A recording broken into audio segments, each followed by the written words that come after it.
Ashama nagaa waaqayyoo waaqa jiraataa isiniif haa ta'u. Akkam jirtu nagaa keessanii nagaadha galata waaqayyoo obboloota koo biyya keessa biyya alaa kan jirtan hunda keessaniif nagaa waaqayyoo isiniif haa ta'u. Keekii hojjedha akkatti hojjedhu isinitti agarsiisa wantoota na barbaachisu. Jinjibila, eelii, beeking powderii fi xiqqoo soogidda, sukkaara kuni.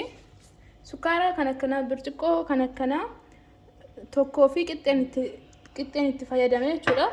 Asitti maayiwardiidhaaf zafaraanidha. Asitti kuni daakuudha. Daakuu biyya isa ta'e kana ilaaluu dandeessu biyya tokko daakuu isa akkanaati. Isallee kan akkana birciqoo lama fayyadame. Asitti kaleedha. Kalee maankaa tokko. Asitti zayitiidha.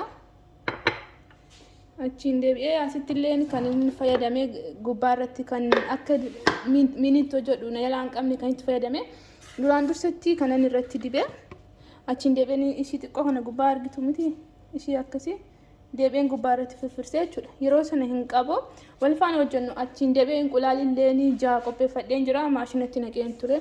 Asitti duraan dursatti inqulaalii naqeen ture inqulaalii ja'a na barbaachisa. Erga kuni maashinaan wal dha'ee sukkaara gaditti naqa wal faana ture.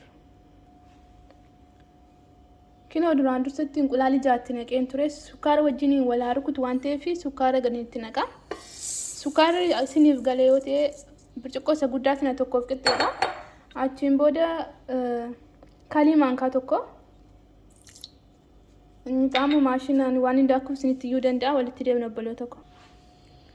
Kinoo inqulaalii fi sukkaarri warri rukutamee jira. Daqiiqaa 10 rukutuu qabdu amma immoo achiin zayitiin gaditti naqaa jechuudha.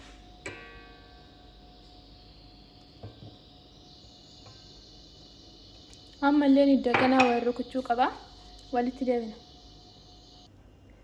Kinoo amma walitti daakamee jira asitti amma jinjibila, beeking powderii fi eelii soogidda xiqqoo waliin amma akka daakutti gadi naqee. Booda akkas gochuu qabdu dura.